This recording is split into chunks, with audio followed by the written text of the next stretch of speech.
பொகத்துண்டு பள்ளியூர் ஓம்பி வாழ்கிற அனைவருக்கும் இனிய மாட்டுப்பொங்கல் திருநாள் நல்வாழ்த்துக்கள். மனிதர்களுக்கான பொங்கலாக விழாவாக மட்டுமல்லாது, மனிதர்களுக்காக உழைக்கிற உணவுக்கு பயன்படுகிற அருமையான இந்த கால்நடைகளை கொண்டாடுகிற நல்ல விழா மாட்டுப்பொங்கல் திருநாள்.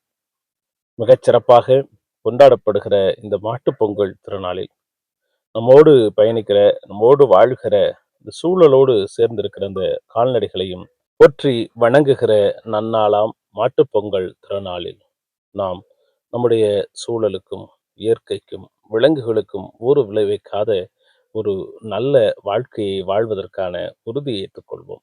இந்த மாட்டுப்பொங்கல் கிராமங்கள்ல ரொம்ப அழகா இது பேர் அள்ளி வட்டம்னு பேரு.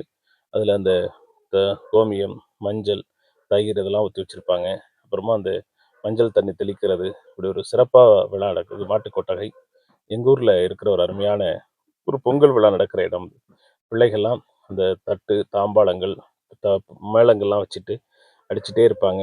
இந்த சாமி கும்பிட்டு மாட்ட அந்த உலக்கைய தாண்டி வெளியில அழைச்சிட்டு வருவாங்க. அழைச்சிட்டு வந்து இந்த மாட்டுக்கு மாலை கட்டி, அந்த மணியெல்லாம் கட்டி, வேப்பிலை, கரும்பு இருக்கிற அந்த கூந்தல கட்டி, இப்படி கட்டி அதுக்கு ஒரு எண்ணெயெல்லாம் வச்சு, பொட்டு வச்சு, அதுக்கு அந்த பொங்குன பொங்கல கொண்டாந்து ஊட்டி விட்டு, அதுக்கு ஒரு சாம்பிராணி மாரி போட்டு திஷ்டி சுத்துறது மாரி சுத்துவாங்க.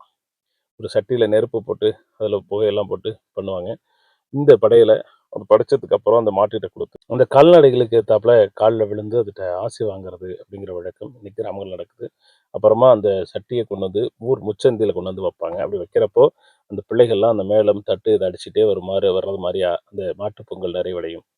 நண்பர்களே, பழமையை போற்றுவோம், பண்பாட்டோடு வாழ்வோம், இயற்கையை, சூழலை பாதுகாப்போம். அனைவருக்கும் இனிய பொங்கல் வாழ்த்துக்கள். நன்றி.